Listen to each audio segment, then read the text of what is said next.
কালো টাকা সাদা করার প্রস্তাব বাতিল করে বাজেট পাস। বাস্তবায়নে বিদেশি সহায়তার আশ্বাস অর্থ উপদেষ্টার, প্রয়োজনের তুলনায় অপ্রতুল মন্তব্য সিপিডির।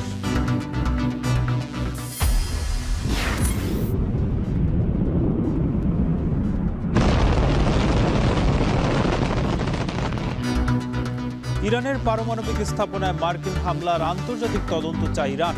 পাল্টা হামলায় আহত ৮৬, হুঁশিয়ারি যুক্তরাষ্ট্রকে।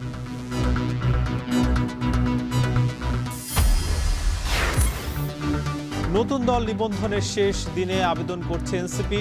শেখ হাসিনা, সাবেক ৩ সিএসি সহ ১৯ জনের বিরুদ্ধে ইসিতে অভিযোগ বিএনপির। শান্তিপূর্ণ ক্ষমতা হস্তান্তর দেখতে চায় যুক্তরাষ্ট্র। বিএনপির সঙ্গে রাষ্ট্রদূতের বৈঠক। সংবিধান পরিবর্তনে জামায়াতের অবস্থান জানতে আগ্রহী জাপান।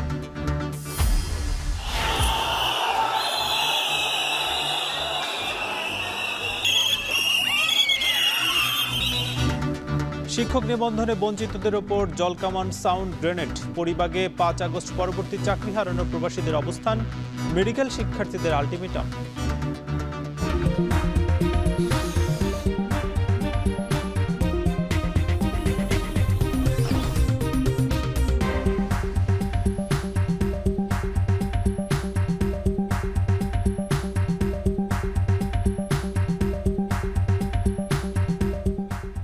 শুনছিলেন শিরোনাম। স্বাগত। এখন বিকেলে সঙ্গে আছি নাজমুস সাকিব।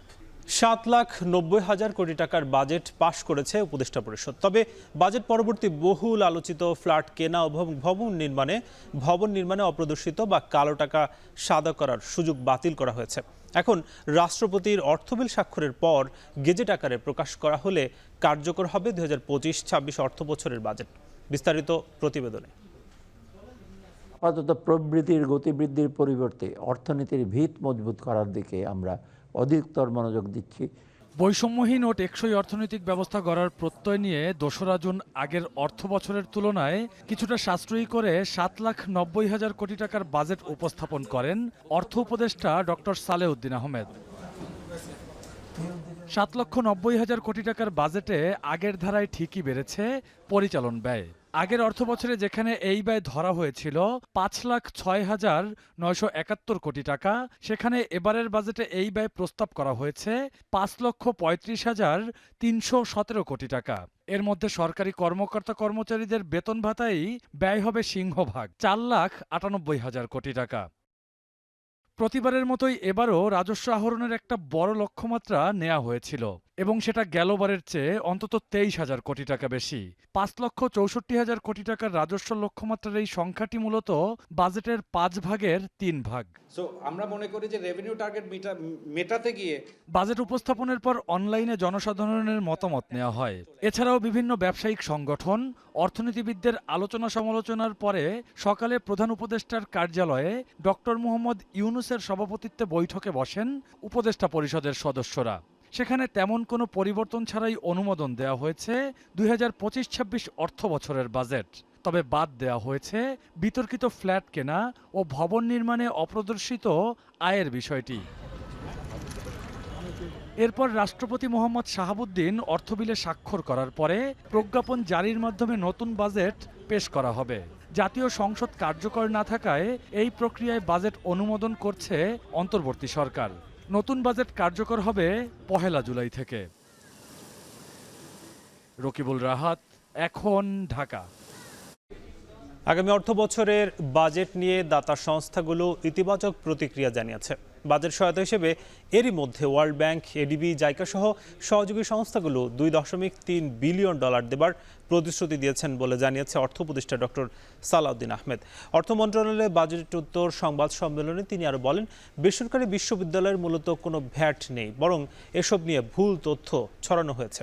তবুও উদ্বৃত্তের উপর যে 15% কর ছিল তা 10% নামিয়ে আনা হয়েছে। অপ্রদর্শিত আয়ের আমরা একটা সুযোগ দিয়েছিলাম। সব টাকাই কিন্তু কালো টাকা না, অপ্রদর্শিত আয় আছে। সবাই যদি কালো টাকা বলেন, এটা কিন্তু মিসনমার।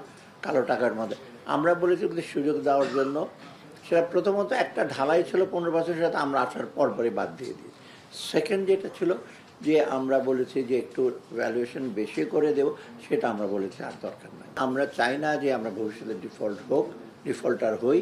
সেকেন্ড হলো ভবিষ্যতে প্রজন্মের উপর আমরা বিরাট ঋণের বোঝা বা চাপাতে চাই না।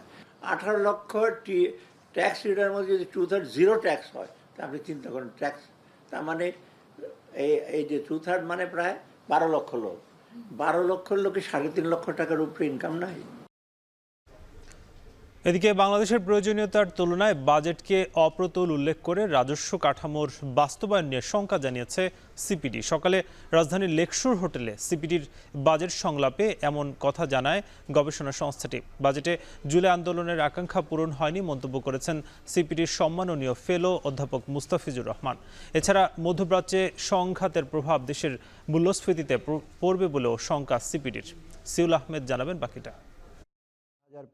2 জুন 2025-26 অর্থবছরের জন্য বাজেট ঘোষণা করে অন্তর্বর্তী সরকার, যার আকার ছিল 7,90,000 কোটি টাকা। বাজেট প্রকাশের পর থেকেই তা নিয়ে চলছে আলোচনা। এরই পরিপ্রেক্ষিতে সকালে বেসরকারি গবেষণা প্রতিষ্ঠান Centre for Policy Dialogue CPD সংলাপের আয়োজন করে। এ সময় অনুষ্ঠানে মূল প্রবন্ধ উপস্থাপন করেন সিপিডির নির্বাহী পরিচালক ডক্টর ফাহমিদা খাতুন। বাজেট সংলাপে রাজনীতিবিদ, পলিসি মেকার, ব্যবসায়ী, সাবেক সরকারি আমলাসহ অনেকে অংশ নেন। এ সময় বর্তমান অর্থনীতির কথা চিন্তা, বাজেট বাস্তবায়নে মধ্যমেয়াদী পর্যালোচনা এবং প্রয়োজনীয় সংশোধন করার আহ্বান জানান তারা। এছাড়াও গত সরকারের মতো অন্তর্বর্তী সরকারের পক্ষ থেকেও অর্থনীতির বিভিন্ন ভুল তথ্য দেওয়া হচ্ছে বলে অভিযোগ করেন ব্যবসায়ী সংগঠনের নেতারা। এ সময় সংলাপে উঠে আসে বর্তমান সময়ের মধ্যপ্রাচ্যের চলমান সংঘাতের কথা। সিপিডি মনে করে মধ্যপ্রাচ্যে যে উত্তেজনা চলছে তার ফলে বাড়ছে জ্বালানি তেলের দাম, আর সেটির প্রভাব পড়বে বাংলাদেশের মূল্যস্ফীতির উপর। সংশোধনের পরেও অ্যাকচুয়াল বাজেট, সেটা আমরা জানা যায় আরো বাজেট অর্থ বছরের বেশ কিছু সময় পরে দেখা যায় যে আরো অনেক কম বাস্তবায়ন হয়। কিন্তু এইরকম যদি ঘাটতি হয়ে থাকে বাস্তবায়নের ক্ষেত্রে, তাহলে যেই উদ্দেশ্যে বাজেটটা মানুষের জন্য প্রণয়ন করা হয় সেই উদ্দেশ্যগুলো তো আসলে পরিপালন হবে না। এছাড়াও বর্তমান অর্থনৈতিক অবস্থায় বাংলাদেশের প্রয়োজনীয়তার তুলনায় এই বাজেট অপ্রতুল বলে মন্তব্য করেন সিপিডির সম্মানীয় ফেলো মুস্তাফিজুর রহমান। বলেন, এই বাজেট কোনো বড় ধরনের পরিবর্তন দেখাতে পারেনি। পুনর্বন্টনের দৃষ্টিভঙ্গিটা কিন্তু আমাদের খেয়াল রাখতে হবে যে সেই দিকটা থেকে এই বাজেট কিন্তু আমাদেরকে তেমন বড় ধরনের কোনো পরিবর্তন আমাদেরকে দিতে পারে না। অথচ জুলাই অগাস্টের পরবর্তীতে আমাদের কিন্তু একটা বড় আকাঙ্ক্ষা ছিল যে এটা একটা ব্যতিক্রমী বাজেট হবে। মাঝার ইমন, এখন, ঢাকা। সংবিধান লঙ্ঘন করে গত 3টি নির্বাচনে অনিয়মের দায়ে সাবেক প্রধানমন্ত্রী শেখ হাসিনা, সাবেক 3 সিসি, অন্যান্য কমিশনার ও সচিব সহ 19 জন এবং অজ্ঞাতনামা আরও কয়েকজনের বিরুদ্ধে ব্যবস্থা নিতে নির্বাচন কমিশনে অভিযোগ জানিয়েছে বিএনপি। সকালে নির্বাচন কমিশন ভবনে সিইসির সাথে সাক্ষাৎ শেষে বিএনপির প্রতিনিধি দলের নেতা নির্বাহী কমিটির সদস্য সালাউদ্দিন খান বলেন, 2014, 18 এবং 2024-এর বিতর্কিত 3টি নির্বাচনে সংবিধান লঙ্ঘন করে নির্বাচন কমিশন। এ সময় বিএনপি নেতৃবৃন্দকে নানাভাবে হয়রানি এবং নির্যাতনও করা হয়। বিগত নির্বাচনগুলোতে নির্বাচন কমিশনার সহ সংশ্লিষ্টরা এতে জড়িত ছিল বলে অভিযোগ জানায় দলটি। নির্বাচন কমিশন অভিযোগের প্রেক্ষিতে ব্যবস্থা নেওয়ার আশ্বাস দিয়েছে বলেও জানায় বিএনপির প্রতিনিধি দল।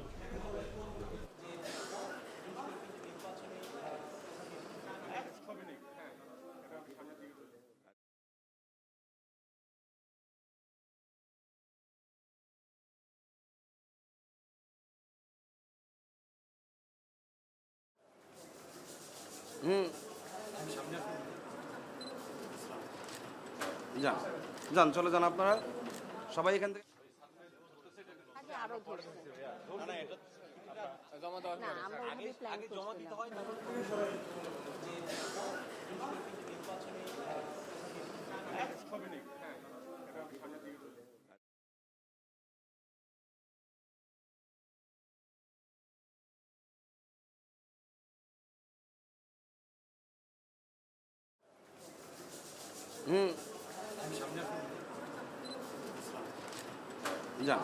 যান চলে যান আপনারা সবাই এখান থেকে।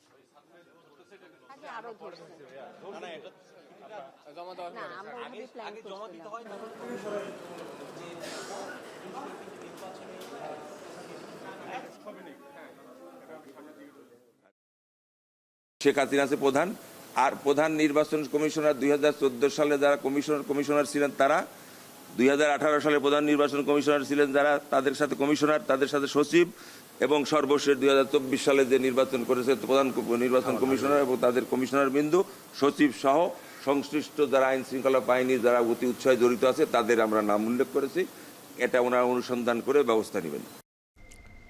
সুষ্ঠু নির্বাচনের মাধ্যমে বাংলাদেশে শান্তিপূর্ণ ক্ষমতা হস্তান্তর দেখতে চায় যুক্তরাষ্ট্র, জানিয়েছেন বিএনপির স্থায়ী কমিটির সদস্য আমির খসরু মাহমুদ চৌধুরী। সকালে গুলশানে বিএনপির চেয়ারপারসনের কার্যালয়ে বিএনপি নেতৃবৃন্দের সঙ্গে বৈঠকে অংশ নেন ঢাকায় নিযুক্ত আমেরিকার রাষ্ট্রদূত ট্রেসি অ্যান্ড জ্যাকসন। বৈঠকে অংশ নেন বিএনপির মহাসচিব মির্জা ফখরুল ইসলাম আলমগীর। বৈঠক শেষে ব্রিফিং করেন বিএনপির স্থায়ী কমিটির সদস্য আমির খসরু মাহমুদ চৌধুরী। এ সময় তিনি বলেন, লন্ডনের ভারপ্রাপ্ত চেয়ারম্যান তারেক রহমান ও ডক্টর মোহাম্মদ ইউনূসের বৈঠকের পর নির্বাচনের দিনক্ষণ ঠিক হওয়াতে বাংলাদেশের সাথে অংশীদার সকল রাষ্ট্রগুলো তাদের কর্মপরিকল্পনা ঠিক করছে। আমির খসরু আরও বলেন, যে বিষয়গুলোতে ঐকমত্য হবে সেই সংস্কারগুলো করে নির্বাচনের দিকে এগিয়ে যাবে দেশ।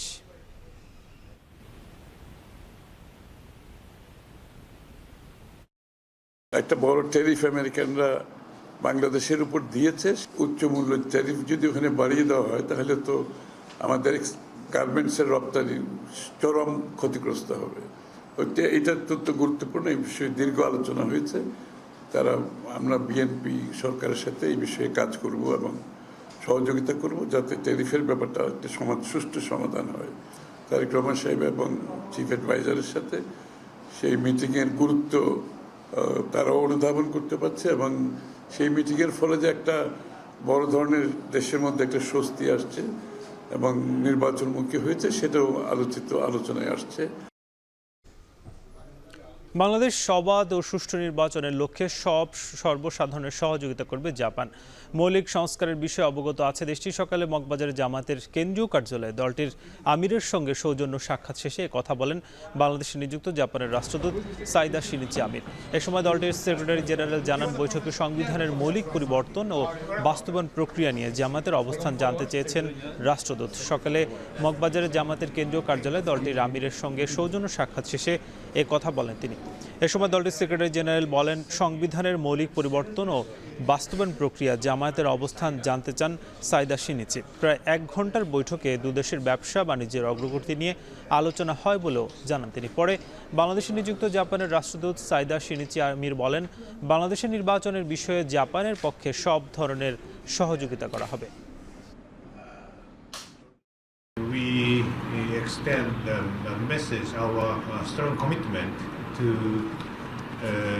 further support the Bangladesh nation, and particularly and especially on its process toward the free, fair, peaceful, and inclusive election. তিনি কিছু প্রশ্ন করে এসব বিষয়ে আমাদের সংবিধানের পরিবর্তন, সংস্কারের মেজর ইস্যুগুলো কিভাবে আমরা কার্যকর করব সেই সব উপায় এবং পথপন্থা সম্পর্কে তার আগ্রহ ব্যক্ত করেছেন। আমরা আমাদের দলীয় পলিসির ভিত্তিতে যে সমস্ত রিফর্ম প্রপোজাল গভর্নমেন্টকে দিয়েছি তার ভিত্তিতে আমরা তার জবাব দিয়েছি। রাজনৈতিক দলগুলো ছাড় দিলে দ্রুত জুলাই সনদ ঘোষণা করা যাবে বলে মন্তব্য করেছেন জাতীয় ঐকমত্য কমিশনের সহসভাপতি অধ্যাপক আলী রিয়াজ। সকালে রাজধানীর ফরেন সার্ভিস একাডেমিতে জাতীয় ঐকমত্য কমিশনের 2য় দফার বৈঠকের সূচনা বক্তব্যে মন্তব্য করেন তিনি। বলেন, বাস্তবতা হচ্ছে সবাই এখনও অনেক বিষয়ে একমত হতে পারেনি। আলোচ্য বিষয়গুলো দলীয় ফোরামে আলোচনা করতে হচ্ছে বলে দলগুলো সময় নিচ্ছে। তিনি বলেন, সবাই ছাড় দিলে কাছাকাছি আসার সুযোগ তৈরি হবে ও দ্রুত জুলাই সনদ ঘোষণা করা যাবে। এ সময় তিনি আরও বলেন, নির্বাচন প্রক্রিয়া ও বিচার প্রক্রিয়া চলমান থাকলেও সংস্কার নিয়ে ঐকমত্যে পৌঁছানো জরুরি।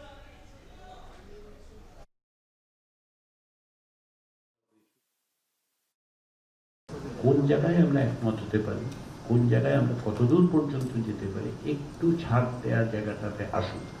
আপনারা আসছেন, আরেকটু আগালে আমরা যত দ্রুত জুলাই সনদ করা সম্ভব। আমরা বলেছি জুলাই সনদ জুলাই করার মধ্য দিয়ে যেন আমরা এই পর্বের এই অংশের জায়গাটাতে শেষ করতে পারি। পাশাপাশি নির্বাচনের প্রক্রিয়া চলছে, পাশাপাশি বিচার প্রক্রিয়া চলছে, এগুলো সমান্তরালভাবে চলতে দিতে, কিন্তু এটা আমাদের দ্রুত করা দরকার। আরএফএল ওয়াটার পাম্পের অটো থার্মাল টেকনোলজি, যা বেশি হিটে নষ্ট হয় না, শতভাগ মসৃণ, ব্রাশ ইম্পেলার নিশ্চিত করে অধিক পানির flow. RFL water pump on করলে পানির তুফান। যুক্তরাষ্ট্রের যুদ্ধ বিমান থেকে ছোড়া বাংকার ব্লাস্টার বোমার আঘাতে ইরানের গুরুত্বপূর্ণ 3 পরমাণু স্থাপনা সম্পূর্ণ ধ্বংস করে দেওয়া হয়েছে বলে দাবি করেছেন মার্কিন প্রেসিডেন্ট ডোনাল্ড ট্রাম্প। যদিও হামলার কবলে পড়া পরমাণু কেন্দ্রগুলোতে কোনো তেজস্ক্রিয় পদার্থ ছিল না বলে দাবি করছে ইরান। পাশাপাশি ক্ষতিগ্রস্ত এলাকাগুলোতে তেজস্ক্রিয়তা ছড়িয়ে পড়ার কোনো আলামত পায়নি আন্তর্জাতিক পরমাণু শক্তি সংস্থা। জবাবে তেল আবিবের বেন গুরিয়ন বিমানবন্দর ছাড়াও ইসরায়েলের অন্তত 10টি এলাকায় পাল্টা ক্ষেপণাস্ত্র হামলা চালিয়েছে তেহরান। মার্কিন হামলার উপযুক্ত জবাব দেওয়া হবে বলে হুঁশিয়ারি দিয়েছে ইরানের পররাষ্ট্রমন্ত্রী। সতীর্থ কর্মকারের প্রতিবেদন। শনিবার পূর্ব ঘোষণা ছাড়াই প্রশান্ত মহাসাগরীয় দ্বীপ গুয়ামে ফুয়েলার সহ বেশ কয়েকটি B2 স্পিরিট ছড়িয়ে নেয় যুক্তরাষ্ট্র। গুঞ্জন ওঠে তেহরানের পরমাণু স্থাপনায় যে কোনো সময় আঘাত হানতে পারে ওয়াশিংটন। আশঙ্কা বাস্তবে পরিণত হতে সময় লাগেনি একদিনও। ভূপৃষ্ঠের গভীরে থাকা লক্ষ্যবস্তু ধ্বংসে সক্ষম মার্কিন B2 স্পিরিট স্টেলথ যুদ্ধবিমান দিয়ে একই দিনে ইরানের 3টি গুরুত্বপূর্ণ পরমাণু স্থাপনা নাতানজ, ফোর্দো ও ইস্পাহানে হামলা চালিয়েছে যুক্তরাষ্ট্র। মূলত শত্রুপক্ষের রাডার ও আকাশ প্রতিরক্ষা ব্যবস্থাকে ফাঁকি দিয়ে মাটির নিচে নির্ভুলভাবে লক্ষ্যে আঘাত হানতে পারে এমন GBU-57 বা বাংকারবাস্টার বোমা একসাথে অনেকগুলো বহনে সক্ষম এই B2 স্পিরিট যুদ্ধবিমান। CNN-এর প্রতিবেদনে বলা হচ্ছে, লম্বায় 20 ফুট ও ওজনে 30,000 পাউন্ডের এই বোমা দিয়েই ইরানের পরমাণু স্থাপনায় হামলা চালিয়েছে যুক্তরাষ্ট্রের বিমান বাহিনী। ইরানের সমৃদ্ধ ইউরেনিয়ামের বড় অংশই আছে দুর্গম পাহাড়ি এলাকায় অবস্থিত ফোর্দো পরমাণু প্রকল্পে। শনিবারের অভিযানে ভূপৃষ্ঠের প্রায় 300 ফুট গভীরে নির্মিত ফোর্দোতে আঘাত হানতে একই স্থানে পরপর কয়েকটি GBU-57 ফেলতে হয়েছে যুক্তরাষ্ট্রকে। হামলার পর ট্রুথ সোশ্যালে দেয়া পোস্টে ট্রাম্প উল্লেখ করেন, পূর্ণ শক্তির বোমা দিয়ে ফোর্দোকে ধ্বংস করাই ছিল এই অভিযানের প্রাথমিক উদ্দেশ্য এবং সেটি সফলও হয়েছে। অভিযান শেষে বিমানগুলো যুক্তরাষ্ট্রে নিরাপদে ফেরত এসেছে বলেও নিশ্চিত করেছেন ট্রাম্প। এরপর জাতির উদ্দেশ্যে দেয়া ভাষণে মার্কিন প্রেসিডেন্ট দাবি করেন, বিশ্ব আজ পরমাণু হামলার হুমকি থেকে মুক্ত হয়েছে। ইরানকে সতর্ক করে বলেছেন, সন্ত্রাসবাদের বিরুদ্ধে যুক্তরাষ্ট্রের অভিযান এখনও শেষ হয়নি। A short time ago, the U.S. military carried out massive precision strikes on the 3 key nuclear facilities in the Iranian regime, Fordo, Natanz, and Esfahan. Everybody heard those names for years as they built this horribly destructive enterprise. Our objective was the destruction of Iran's nuclear enrichment capacity and a stop to the nuclear threat. অভিযান শেষে একে অপরের প্রতি কৃতজ্ঞতা আর প্রশংসার বন্যা বইয়ে দিয়েছেন মার্কিন প্রেসিডেন্ট ও ইসরায়েলি প্রধানমন্ত্রী। মধ্যপ্রাচ্যে শান্তি প্রতিষ্ঠায় যুক্তরাষ্ট্রের এই অভিযান কার্যকর ভূমিকা রাখবে এমন আশাবাদ জানান Benjamin Netanyahu. Congratulations, President Trump. Your bold decision to target Iran's nuclear facilities with the awesome and righteous might of the United States will change history. In Operation Rising Lion, Israel has done truly amazing things. But in tonight's action against Iran's nuclear facilities, America has been truly unsurpassed. কয়েকটি সূত্র নিশ্চিত করেছে, হামলার আগে ইসরায়েলের সঙ্গে যোগাযোগ রেখেছিল যুক্তরাষ্ট্র। তবে অভিযানের আগে কংগ্রেসের অনুমতি নেননি মার্কিন প্রেসিডেন্ট, যার কারণে বিরোধী ডেমোক্রেটদের রোষানলে পড়েছেন ট্রাম্প। হামলার নির্দেশ দেওয়ার কারণ জানতে মার্কিন প্রেসিডেন্টের কাছে ব্যাখ্যা চেয়েছেন সিনেট মাইনরিটি লিডার চাক শুমার। এদিকে যুক্তরাষ্ট্রের হামলার রেশ কাটতে না কাটতেই ইসরায়েলি ভূখণ্ড লক্ষ্য করে ক্ষেপণাস্ত্র হামলা শুরু করেছে ইরান। রাজধানী তেল আবিব ও জেরুজালেমে বাজছে জরুরি সাইরেন, জারি আছে এয়ার অ্যালার্ট। পাশাপাশি ইসরায়েলের বেন গুরিয়ন বিমানবন্দরে হামলার দাবি তেহরানের। পরিস্থিতি বিবেচনায় আকাশসীমা বন্ধের ঘোষণা দিয়েছে ইসরায়েল। পূর্বাঞ্চলীয় জর্ডান সীমান্তে সক্রিয় করা হয়েছে আকাশ প্রতিরক্ষা ব্যবস্থা।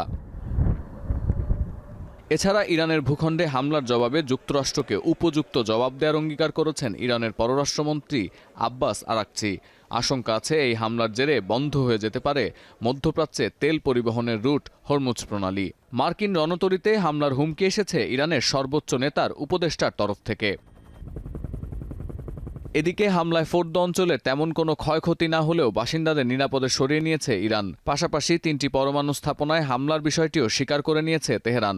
এছাড়া দেশটির পার্লামেন্টের স্পিকারের উপদেষ্টার বরাতে আরও জানানো হয়েছে, যুক্তরাষ্ট্রের হামলার জেরে কী ধরনের ক্ষয়ক্ষতি হয়েছে তার পূর্ণাঙ্গ প্রতিবেদন প্রকাশ করা হবে। তবে হামলার কবলে পড়া পরমাণু কেন্দ্রগুলোতে কোনো তেজস্ক্রিয় পদার্থ ছিল না বলে দাবি করছে তেহরান।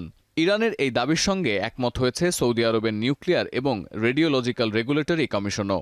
আর এখনও পর্যন্ত ওই অঞ্চলগুলোতে তেজস্ক্রিয়তার কোনো আলামত পায়নি আন্তর্জাতিক পরমাণু শক্তি সংস্থা। অন্যদিকে যুক্তরাষ্ট্রের এই অভিযানকে আন্তর্জাতিক আইন পরিপন্থী বলছে ফিলিস্তিনে ইরানের অন্যতম অক্ষশক্তি হামাস। ইয়েমেনের হুথি বিদ্রোহীদের দাবি, ইরানের পরমাণু স্থাপনায় হামলা করে যুদ্ধের অবসান নয়, বরং নতুন এক যুদ্ধ শুরু করল যুক্তরাষ্ট্র। সতীর্থ কর্মকার, এখন বিশ্ব। ইরানের পারমাণবিক স্থাপনায় মার্কিন বোমা হামলায় আরও একবার জ্বালানি তেলের বাজার অস্থির হওয়ার আশঙ্কায় বিনিয়োগকারীরা। হরমুজ প্রণালী বন্ধে বিকল্প পথ কি হতে পারে তা নিয়েও ভাবছে অনেকে। এদিকে বিশ্লেষকরা বলছেন, বিশ্বব্যাপী জ্বালানি তেলের বাজারে অস্থিরতা দেখা দিলে মূল্যস্ফীতির ধাক্কায় টালমাটাল হতে পারে বিশ্ব অর্থনীতি। যুক্তরাষ্ট্রে সুদের হার কমানোর সম্ভাবনাও ভেস্তে যেতে পারে। তৌহিদুর রহমান জানাচ্ছেন বিস্তারিত। ইসরায়েলি অভিযানের মধ্যে যুক্তরাষ্ট্র ও ইরানি ভূখণ্ডে হামলা চালানোই মধ্যপ্রাচ্য জুড়ে উত্তেজনার পারদ এখন তুঙ্গে। এমন পরিস্থিতিতে বিশ্ববাজারে জ্বালানি তেলের দাম বাড়ার আশঙ্কায় বিনিয়োগকারীরা, আর এর জন্য ব্যবসায়ীরা প্রয়োজনীয় প্রস্তুতি সেরে নিচ্ছেন বলে তথ্য উঠে এসেছে বিভিন্ন আন্তর্জাতিক গণমাধ্যমে।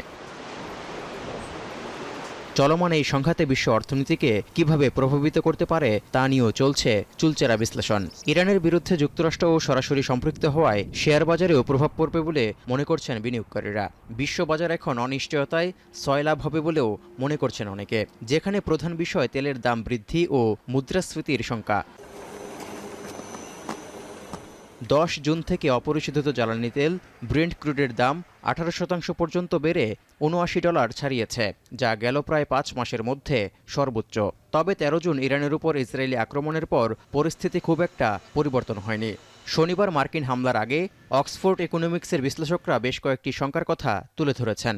এর মধ্যে অন্যতম হরমুজ প্রণালী বন্ধের বিষয়, যার কারণে বিশ্বব্যাপী তেলের দামের উপর ক্রমবর্ধমান প্রভাব ফেলবে বলে উল্লেখ করা হয়।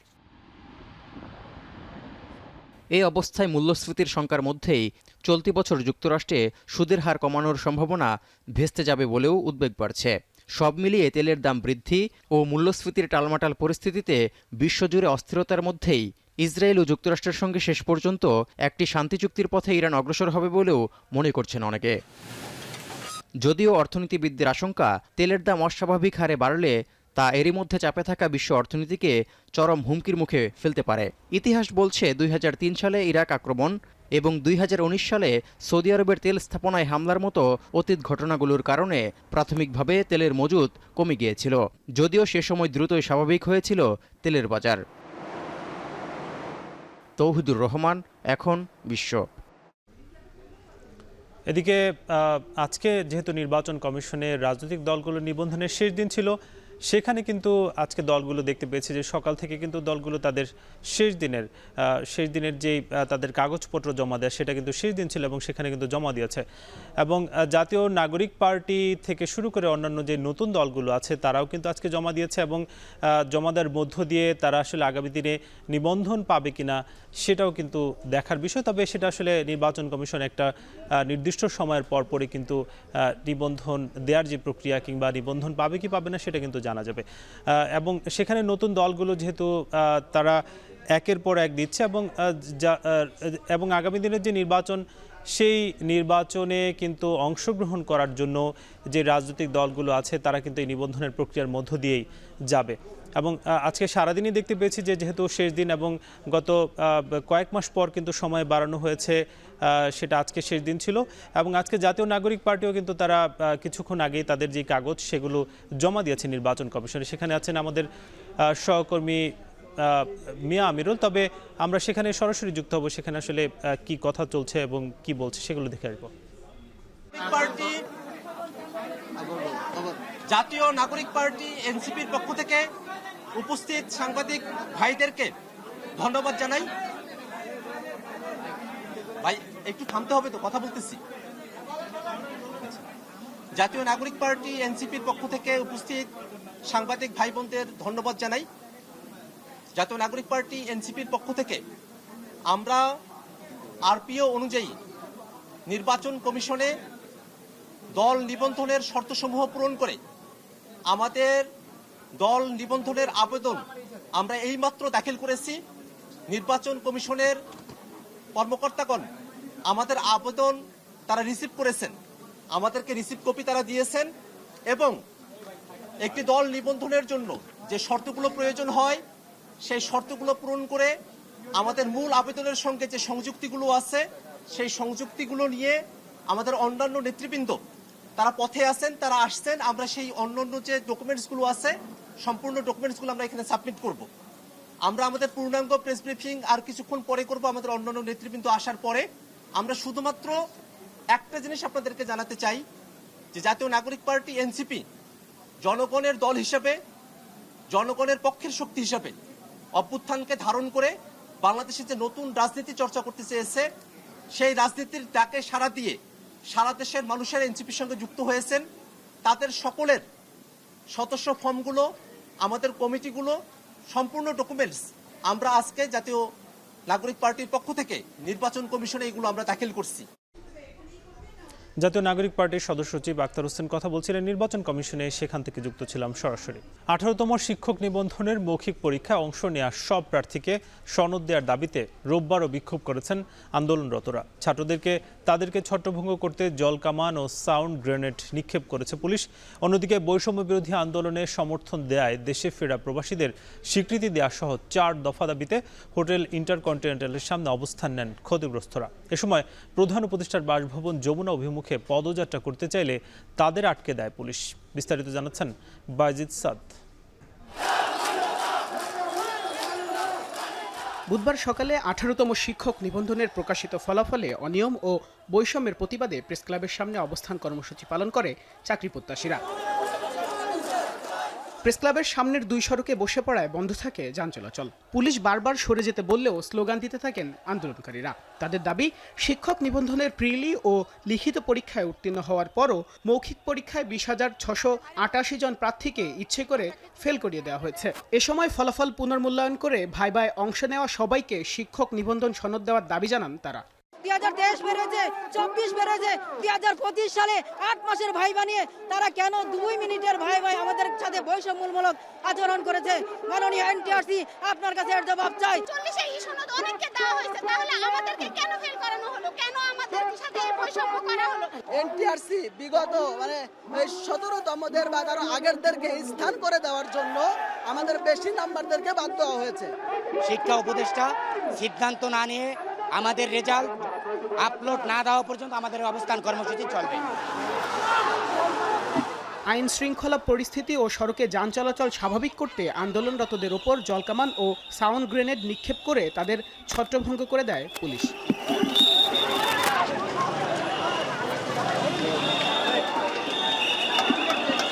এদিকে বৈষম্য বিরোধী আন্দোলনের কারণে দেশে ফেরত প্রবাসীদের জুলাই প্রবাসী যোদ্ধা স্বীকৃতি সহ 4 দফা দাবিতে হোটেল ইন্টারকন্টিনেন্টালের সামনে অবস্থান নেন জুলাই আন্দোলনে ক্ষতিগ্রস্ত আরব আমিরাত ও অন্যান্য দেশ থেকে ফেরত আসা প্রবাসীরা। প্রধান উপদেষ্টার প্রচেষ্টায় আমিরাতের কারাগার থেকে 189 জন মুক্তি পেয়ে দেশে ফিরলেও একই মামলায় এখনো 25 জন প্রবাসী 9 মাস ধরে আবুধাবির জেলেবন্দি। এ সময় তাদের মুক্তির দাবি জানান স্বজনেরা। আমার হাজব্যান্ড আজ 9 মাস যাবৎ আবুধাবি আল সৌদে কারাবন্দি। এখন দরকারে প্রধান উপদেষ্টার দৃষ্টি আকর্ষণ করতেছি আমার হাজব্যান্ডকে যেন অতি দ্রুত আমার ভাইদেরকে মুক্তি করে নিয়ে আসি। 8 মাস ধরে আমার জেল গেছে, আমার ভিতরে বাবা দেখতে পারি না। ডাক্তার ইন্নেসকে দোয়া করব আমার বাবা করে একটু ছাড়ি দিতে করেন। আন্দোলনকারীরা বলেন, পুনর্বাসনের প্রতিশ্রুতি দিলেও দীর্ঘ 8 মাসে তা বাস্তবায়ন হয়নি। দেশে ফেরত আসা ক্ষতিগ্রস্ত প্রবাসীদের পুনর্বাসন ও ক্ষতিগ্রস্তদের রাষ্ট্রীয় তালিকায় অন্তর্ভুক্তির দাবি করেন তারা। যারা ক্ষতিগ্রস্ত হয়ে আসছে তাদের জন্য জুলাই সনদ সহ তাদেরকে ক্ষতিপূরণ এবং একটা ভাতার ব্যবস্থা করবে। আমাদের যে ভাইগুলা এখনো জেলের মধ্যে আছে তাদেরকে মুক্তি, দ্বিতীয়ত আমাদের ক্ষতিপূরণ দেওয়া, তৃতীয়ত আমাদের পুনর্নির্বাচন করা। আমরা সরকারের কাছে দাবি জানাচ্ছি যেন অতি সত্বর তাদের দ্রুত মুক্তি দেওয়া হয়। অন্যদিকে বিগত সরকারের সৃষ্ট আমলাতান্ত্রিক জটিলতা নিরসনে কেন্দ্রীয় শহীদ মিনারের সামনে 3 দফা দাবিতে মহাসমাবেশ করেন জাতীয়করণকৃত প্রাথমিক শিক্ষকরা। শিক্ষকদের দাবির সাথে একাত্মতা পোষণ করতে শহীদ মিনারে আসেন এনসিপির সদস্য সচিব আক্তার হোসেন। শিক্ষকদের উত্তোলিত টাইম স্কেল জটিলতা নিরসন সহ সব দাবি বাস্তবায়নে সরকারের কাছে প্রয়োজনীয় পদক্ষেপ নেবার আহ্বান জানান তিনি। শিক্ষকরাই আমাদের দেশ গড়ার কারিগর, অতএব আমাদের শিক্ষকদেরকে তাদের ন্যায্য দাবি দাওয়া নিয়ে যেন আর রাজপথে আসতে না হয়। শিক্ষকদের ন্যায্য দাবি দাওয়াগুলো সরকার যেন স্বপ্রণীত হয়ে সমাধান করে, আমরা এই দাবি জানাতে চাই। বাইজিদ সাদ, এখন, ঢাকা। দেশের সবচেয়ে মজবুত আরএফএল ল্যাডার, যা 6061 গ্রেড অ্যালুমিনিয়ামে তৈরি। শক্তিশালী এমএস ক্রসবার নিশ্চিত করে সর্বোচ্চ নিরাপত্তা। RFL ladder. নির্দেশনা থাকলেও হল ছাড়েনি ঢাকা মেডিকেল কলেজের শিক্ষার্থীরা। উল্টো কাল বেলা 12টার মধ্যে স্বাস্থ্য উপদেষ্টা ও প্রতিনিধি দল ঝুঁকিপূর্ণ হল পরিদর্শনে না এলে কঠোর কর্মসূচি ঘোষণা করা হবে বলে জানিয়েছে শিক্ষার্থীরা। অপরদিকে শিক্ষার্থীদের দাবির মুখে প্রয়োজনে মন্ত্রণালয়ে কথা বলার আশ্বাস দিয়েছে ঢাকা মেডিকেল কর্তৃপক্ষ। আবাসনের দাবিতে কয়েকদিন ধরে আন্দোলনের পরিপ্রেক্ষিতে ঢাকা মেডিকেল কলেজ বন্ধ ঘোষণা করেন কর্তৃপক্ষ। বিস্তারিত জানাচ্ছেন আরিফ হোসেন। ছাত্রছাত্রীদের নতুন আবাসিক হল সহ 5 দফা দাবিতে বেশ কয়েকদিন ধরে আন্দোলন করে আসছে ঢাকা মেডিকেল কলেজের শিক্ষার্থীরা। আন্দোলনের মুখে নতুন ভর্তি হওয়া শিক্ষার্থীদের নবীন বরণ অনুষ্ঠানও প্রত্যাখ্যান করেছে তারা। শিক্ষার্থীদের আন্দোলনের মুখে অনির্দিষ্টকালের জন্য ক্লাস পরীক্ষা বন্ধ করে হল ছাড়ার নির্দেশ দেয় কর্তৃপক্ষ। রোববার দুপুর 12টার মধ্যে হল ছাড়ার নির্দেশনা থাকলেও সরজমিনে গিয়ে দেখা যায় কেউ হল ছেড়ে যায়নি। পরিত্যক্ত হলটিতে অবস্থান করছেন অধিকাংশ শিক্ষার্থীরা। কেন? আমাদেরকে বলা হয়েছিল 4তলা ভ্যাকেন্ট করতে, আমরা রাজি ছিলাম, বাট 4তলা ভ্যাকেন্ট করে যে আমাদের প্লেসমেন্ট কোথায় দেওয়া হবে এটা আমাদের কখনো বলা হয়নি। মনে করেন হল অলরেডি আমাদের প্রায় ম্যাক্সিমাম ক্যাপাসিটিতে আমাদের অ্যালটমেন্ট দেওয়া আছে, এর মধ্যে আমাদের শিফট করতে হলে কোথায় শিফট করব? এখানে প্রশ্নটা হচ্ছে যেখানে আমাদের জীবন মরণের প্রশ্ন, যে আমরা যেহেতু এই ঝুঁকিপূর্ণ ভবনে আর কতদিন বসবাস করব। আমাদের নবাগত ব্যাচ আসছে, ওদেরকেও আমরা ঝুঁকির মধ্যে কেন রাখবো? সো যেখানে হচ্ছে আমাদের জীবন মরণের প্রশ্ন, সেখানে হচ্ছে ছাড় দেওয়ার কোনো যৌক্তিকতা আমরা দেখি না। শিক্ষার্থীদের অনড় অবস্থানের মুখে ঢাকা মেডিকেল কলেজ কর্তৃপক্ষ আলোচনায় বসে শিক্ষার্থীদের সাথে। 1.5 ঘন্টা আলোচনা শেষে শিক্ষার্থীরা কথা বলেন গণমাধ্যমের সাথে। বলেন তাদের আশা পূরণ হয়নি। 24 ঘন্টার আলটিমেটাম দিয়ে কঠোর কর্মসূচির হুঁশিয়ারি দেন শিক্ষার্থীরা। মিটিংয়ে আমরা কোনো সুস্পষ্ট আশ্বাস পাইনি এবং আমাদেরকে বারবার হল ত্যাগের কথাই বলা হয়েছে। আমরা হল ত্যাগ করছি না এবং এমত অবস্থায় আমরা স্বাস্থ্য উপদেষ্টা এবং মন্ত্রণালয় বরাবর জানাতে চাই, আগামীকাল দুপুর 12 ঘটিকার মধ্যে স্বাস্থ্য উপদেষ্টা এবং প্রতিনিধি সমেত ঢাকা মেডিকেল কলেজে উপস্থিত হয়ে ভগ্নদশা পরিদর্শন করতে হবে এবং শিক্ষার্থীদের সাথে বৈঠকে বসে দাবিসমূহের সুস্পষ্ট সমাধান দিতে হবে। অন্যথায় আমরা আরো কঠোর আন্দোলনে যেতে বাধ্য হব। পরে শিক্ষার্থীদের সাথে বৈঠক নিয়ে কথা বলেন ঢাকা মেডিকেল কলেজ কর্তৃপক্ষ। বলেন তাদের নিরাপত্তা বিবেচনায় এমন সিদ্ধান্ত নেওয়া হয়েছে, প্রয়োজনে মন্ত্রণালয়ের সাথে কথা বলবেন তারা। আপাতত কলেজ বন্ধ ঘোষণা হবে, ছাত্রদেরকে 24 ঘন্টার ভিতরে হল ত্যাগ করতে হবে এবং অন্তত ওই 4তলা থেকে আজকেই ওদেরকে সব নামতে হবে এবং পরে হল সব খালি করে দেওয়ার পরে শিক্ষকরা যেভাবে হলে সিট বন্টন করবে সেই বন্টন অনুযায়ী ছাত্ররা যদি ওঠে তাহলে আমরা একাডেমিক কার্যক্রম শুরু করতে পারব। আমরা তাদের দাবির সাথে একমত। আমরা চাই তারা একাডেমিক কাউন্সিল একটা সর্বোচ্চ বডি, তাদের সিদ্ধান্তে তারা আমাদেরকে সহযোগিতা করে আমরা দ্রুত একাডেমিক কার্যক্রমে ফিরে আসবো এই আশা করছি। নবীন শিক্ষার্থীদের সহ ছাত্রদের 755 সিটের বিপরীতে 766 সিটের ব্যবস্থা করেছে কর্তৃপক্ষ, এমনটাই জানায় সাংবাদিকদের। অন্য মেডিকেল কলেজের আরিফ হোসেন, এখন, ঢাকা। ছাত্র জনতার গণঅভ্যুত্থানে 5 আগস্ট রাজধানীর চানখারপুলে গুলি করে 6 জনকে হত্যার দায়ের করা মানবতা বিরোধী অপরাধ মামলার অভিযোগ গঠনের শুনানি আগামী 29 জুন দিন নির্ধারণ করা হয়েছে। রোববার মামলার শুনানি শেষে বিচারপতি গোলাম মর্তুজা মজুমদারের নেতৃত্বে ট্রাইব্যুনাল এ আদেশ দেয়। পাশাপাশি প্রধান আসামি সাবেক ডিএমপি কমিশনার হাবিবুর রহমান সহ পলাতক 4 আসামির পক্ষে রাষ্ট্র নিয়োজিত আইনজীবী নিয়োগের সিদ্ধান্ত নেওয়া হয়েছে। দুপুরে গ্রেপ্তার 4 আসামি শাহবাগ থানার বরখাস্ত পরিদর্শক আরশাদ ও 3 কনস্টেবল সুজন, ইমাজ হোসেন, ইমন ও নাসিরুলকে হাজির করা হয়। এর আগে 3রা জুন পলাতক 4 আসামিকে ট্রাইব্যুনালে হাজির করতে পত্রিকায় বিজ্ঞপ্তি নির্দেশ দেওয়া হয়। একটি বাংলা দৈনিক ও একটি ইংরেজি দৈনিককে বিজ্ঞপ্তি নির্দেশ দিয়ে 22 জুন পরবর্তী শুনানির দিন ধার্য করা হয়। গেল 25 মে এ মামলায় 8 পুলিশের বিরুদ্ধে অভিযোগ আমলে নেন ট্রাইব্যুনাল। নৌবাহিনীকে নতুন প্রযুক্তি ও অস্ত্রে সমৃদ্ধ করে একটি ত্রিমাত্রিক বাহিনী হিসেবে গড়ে তোলা হয়েছে বলে জানিয়েছেন সেনা প্রধান জেনারেল ওয়াকারুজ্জামান। সকালে চট্টগ্রামের নেভাল একাডেমিতে গ্রীষ্মকালীন রাষ্ট্রপতি কুচকাওয়াজে তিনি এসব কথা বলেন। মাতৃভূমির স্বাধীনতা ও সার্বভৌমত্ব অক্ষুণ্ণ রাখার জন্য একটি দক্ষ, আধুনিক ও দেশপ্রেমের চেতনায় উদ্বুদ্ধ নৌবাহিনীর গুরুত্ব ও প্রয়োজনীয়তা অপরিসীম। নেতৃত্বের সর্বোচ্চ গুণাবলী যেমন সততা, সত্যবাদিতা, কর্তব্যনিষ্ঠা ও কঠোর পরিশ্রম দ্বারা নৌবাহিনীর উপর অর্পিত সকল দায়িত্ব তোমরা আন্তরিকতার সাথে পালন করবে। আগামীকাল খুলে দেওয়া হবে নগর ভবনের সব তালা, তবে প্রশাসক এবং প্রকৌশলীদের কক্ষের তালা খোলা হবে না। দুপুরে নগর ভবনে সংবাদ সম্মেলনে একথা জানান ঢাকাবাসী ব্যানারে করা আন্দোলনের সমন্বয়ক মশিউর রহমান। এশাকে মেয়র ঘোষণার দাবিতে আন্দোলন চলার মধ্যে গত 14 মে থেকে এসব কক্ষ তালাবদ্ধ করে রাখেন তার সমর্থকরা। সংবাদ সম্মেলনে জানানো হয়, ফ্যাসিস্ট আমলের দোসরদেরও নগর ভবন এবং আঞ্চলিক কার্যালয়ে প্রবেশ করতে দেওয়া হবে না। নতুন করে কোনো নিয়োগ দিতে গেলেও তা প্রতিহত করা হবে। একই সঙ্গে ইশাক হোসেনকে শপথ গ্রহণ না করিয়ে আদালত এবং সংবিধান অমান্য করায় উপদেষ্টা আসিফ মাহমুদ সজীব ভুঁইয়ার অপসারণ দাবি জানানো হয়।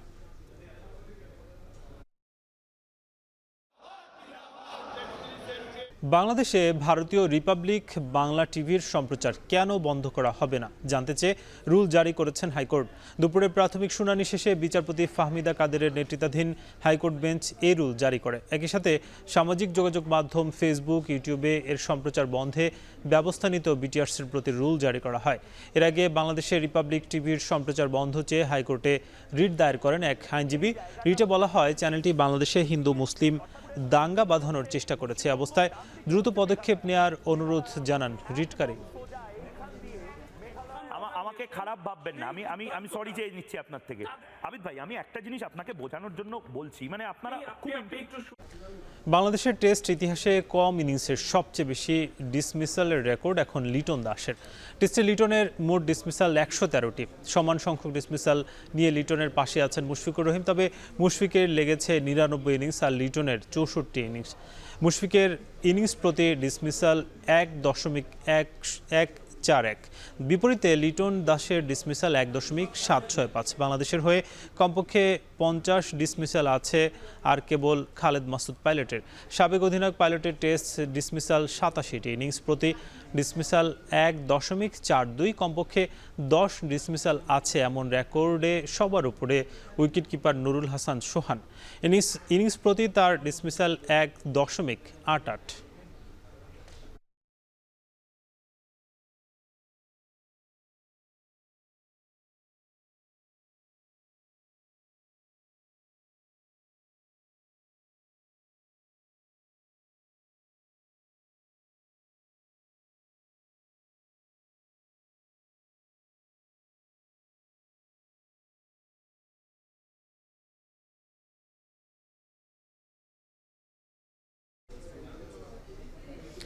শেষ করছি এখন বিকেল। এখন টেলিভিশন ওয়েবসাইটে দেখুন এখন। এছাড়া তবে শেষ করার আগে শিরোনামগুলো জানাবো আরও একবার। জমি ফ্ল্যাটে নয়, অতিরিক্ত কর দিয়ে বৈধ করা যাবে অপ্রদর্শিত আয়। পাশ হলো বাজেট, বাস্তবায়নে বিদেশি সহায়তা পাওয়ার আশ্বাস অর্থ উপদেষ্টার। রাজনৈতিক দল হিসেবে আবেদন এনসিপির, প্রতীক হিসেবে পছন্দ শাপলা, না হলে কলম অথবা মোবাইল। জাতীয় সরকার গঠনের ব্যাপারে আশাবাদ। শান্তিপূর্ণ ক্ষমতা হস্তান্তর দেখতে চায় যুক্তরাষ্ট্র, বিএনপির সঙ্গে রাষ্ট্রদূতের বৈঠক। সংবিধান পরিবর্তনে জামায়াতের অবস্থান জানতে আগ্রহী জাপান।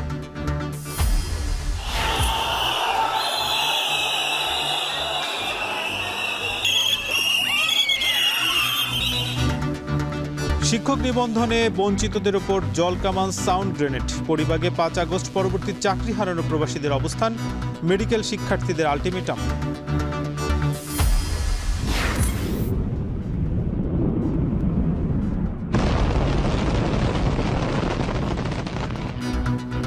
এবং ইরানের পারমাণবিক স্থাপনায় মার্কিন হামলার আন্তর্জাতিক তদন্ত চায় ইরান। পাল্টা হামলায় আহত 86, হুঁশিয়ারি যুক্তরাষ্ট্রকে।